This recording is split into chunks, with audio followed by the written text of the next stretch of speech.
sebagaimana yang kita ketahui, perang ini bukan sebab hendak berperang, tetapi ada sebab kuasa imperialis yang melihat bahawa ada negara yang threaten dia. Maknanya sebagaimana kita tahu, Amerika Syarikat memang akan sentiasa menjaga kepentingan dan keselamatan Israel. Memang dia akan jaga selamalah.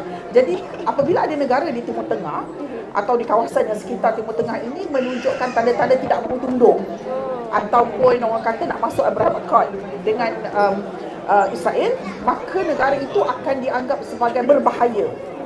Jadi di sinilah mulanya bibit-bibit untuk mencari salah, ya, dan akhirnya dia menjadikan sebab untuk diserang.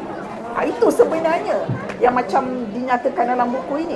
Bukan sebenarnya ada benda yang nak diperangkan, tak ada. Tapi mereka mencari alasan, mencari isu untuk mencipta peperangan. Jadi maksudnya perang ni sebenarnya bermotifkan untuk tak ada apa-apa pemotif, tapi nakkan perang itu sendiri. Ya, sebab macam saya kata, Iran tak nak tunduk kepada mana-mana kuasa di Timur Tengah. Jadi yang menyebabkan ini terjadi, kita hendaklah Amerika Syarikat dan Israel akan mencari isu untuk membuat perang ini terjadi. Sebab kalau kita lihat kan, Amerika kata mereka dah lama kena kesekatan ekonomi pada Iran, tapi Iran tetap juga masih seperti biasa. Malah mendapat sambutan hebat dengan Rusia, ditolong oleh Rusia, dibantu oleh Rusia, oleh China, oleh North Korea. Jadi ini menyebabkan Amerika Syarikat merasa sangat tak berpuas hati. Jadi apakah yang menyebabkan mereka mahu memastikan Iran terkubur? Ialah kita cipta masalah, kita cipta isu. Jadi isu pertama katanya Iran orang kata enrichment nuklear, pengkayaan nuklear. Walaupun Iran telah pun membenarkan pasukan penyiasat dan juga enforcement daripada puak kuasa daripada EIA datang, dan telah pun dibuktikan sebelum Iran diserang pada Februari lalu memang Iran ikut semua peraturan. Jadi memang Iran tak berada dalam keadaan yang dikatakan threaten Israel itu, tidak. Maksudnya Itu saya pun macam baru tahu lah. Saya ingatkan mereka ini menimbulkan isu ni adalah sebab semata-mata mereka nakkan minyak, seperti yang media massa selalu sebutkan. Minyak itu hanyalah salah satu isu ekonomi, tapi sebenarnya ada lebih besar daripada itu. Iaitu nak juga dalam masa yang sama nak memastikan Israel menjadi kuasa tunggal Timur Tengah.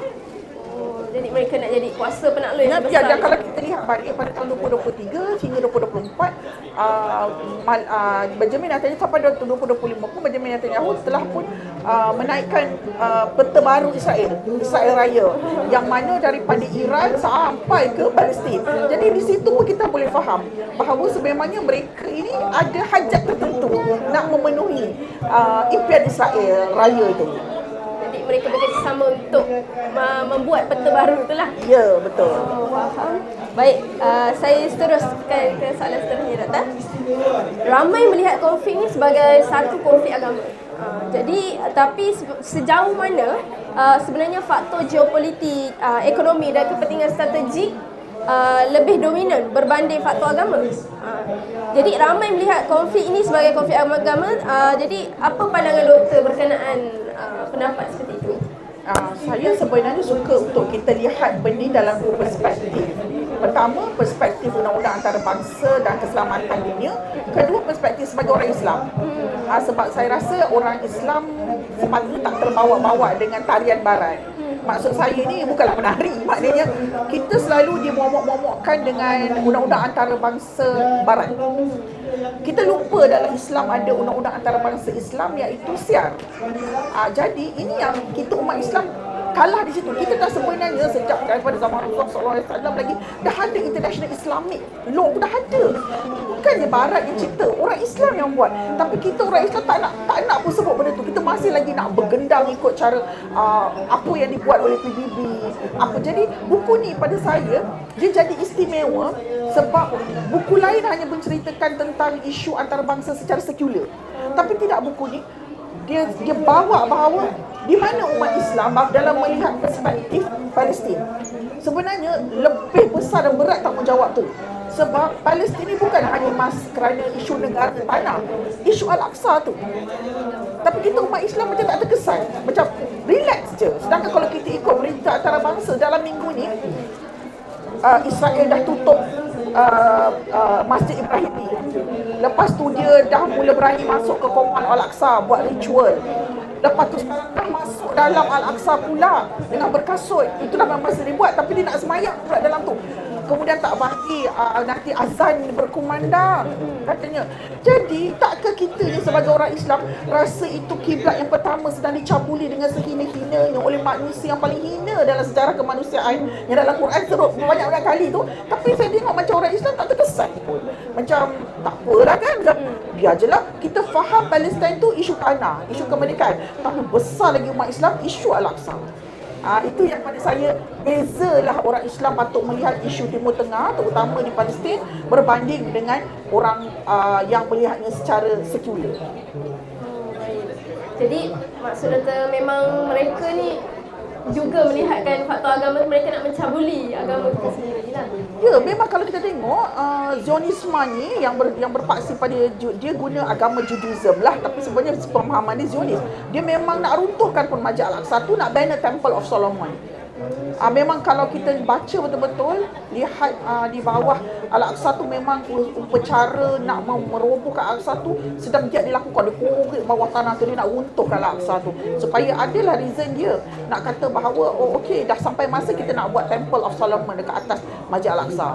Tapi macam saya kata, orang Islam tak terkesan pun dengan benda tu. Macam relax dia tengok benda tu. Macam biarlah, terpulang lah macam tu. Itu yang dikesalkan lah. Jadi contoh seperti negara Arab sendiri, mereka tak boleh buat apa-apa berkenaan dengan isu di sana. Itu macam mana pandangan? Saya suka soalan dia sebab pasal orang Arab ni.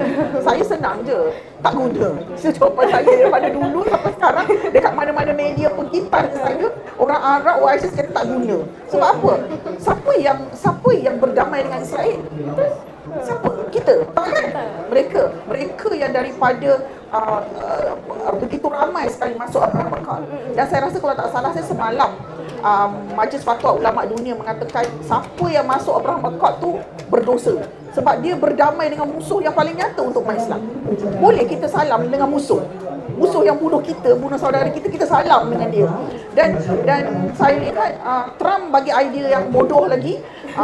Kalau boleh semua negara Islam masuklah Abraham Accord ni, supaya kita semua bernormalisasi dengan Israel. Jadi kita semua akan hidup damai. Salah. Tak boleh. Jadi pada saya, jangan harap Arab tak guna. Sebab Mesir, Jordan, semua negara Teluk berdamai dengan Abraham Accord kecuali Arab Saudi. Arab Saudi pun sebenarnya dah nak tanda tangan. Kebetulan keluar Taufan Al-Aqsa, tak jadi tanda tangan. Tapi dari segi pembangunan Arab Saudi, semua dah panggil teknikal Israel, tak ada beza pun. Jadi cumanya Arab Saudi ni masih lagi malu-malu lah nak sign Abraham Accord tu sebab akan dapat tentangan kerana ada Mekah dan Madinah. Itu je lah yang tinggal sebab Al-Aqsa dah tercabul. Jadi pada saya, ini isu yang kita patut tengok dari banyak perkara. Jadi bila saudari tanya pada saya orang Arab, saya jawab tak guna. Sebab semua negara Arab, malah Asia Tengah, berdamai dengan Israel. Sebab saya kebanyakannya melihat di sosial media tu, bangsa-bangsa Arab ni mereka kebanyakannya tak sukalah dengan Israel tu, kebanyakannya. Tapi bila bermain dengan politik ni, mereka seakan-akan tak menunjukkan satu garis yang jelas bahawa kedudukan mereka di mana, support mereka tu di mana. Dan sekarang ni kalau pendapat doktor, bagaimana kedudukan ataupun pendirian orang Malaysia sendiri ataupun pemimpin di Malaysia sendiri berkenaan dengan Abraham Accord tu sekarang? Okey, macam di Malaysia ni, kita pertama dekat Malaysia ni ada penyokong Israel, ada penyokong Palestin.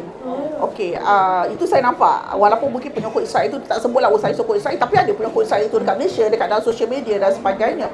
Tapi pendirian Malaysia sejak merdeka sehingga hari ini jelas Palestin. Apa pun Palestin. Tapi dalam segi kita membuat hubungan ekonomi, kadang-kadang kita tak boleh terlupa bahawa kita juga ada berurusan dengan Israel tanpa kita tahu, dengan entiti Israel itu tanpa kita sedari ataupun kita sedar, tapi kehendak faktor ekonomi menyebabkan kita terpaksa terima hakikat tu.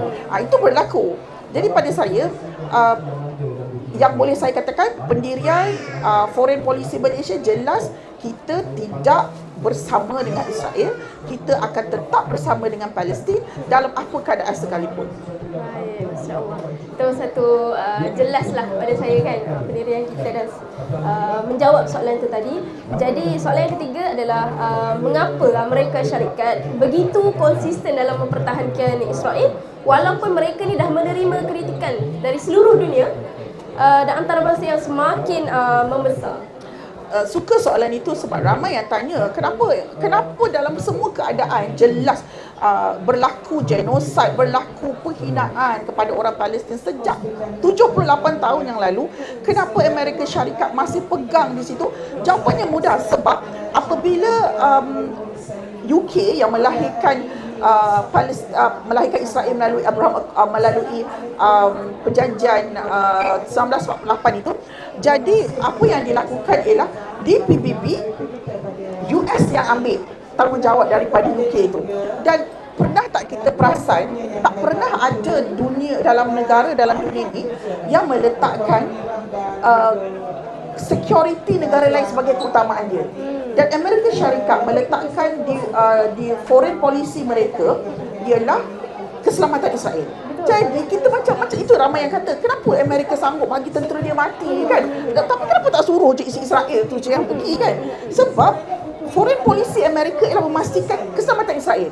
Jadi macam saya nak pastikan keselamatan saudari, biar saya yang mati. Ada macam tu. Jadi dia memang dan kena faham politik IPAC dekat Amerika Syarikat sangat dahsyat. Semua ahli politik Amerika yang nak bertanding memang dibiayai oleh IPAC. Jadi IPAC ni dia tak ramai tapi dia sangat berkuasa. Dia penentu siapa yang nak masuk rumah putih.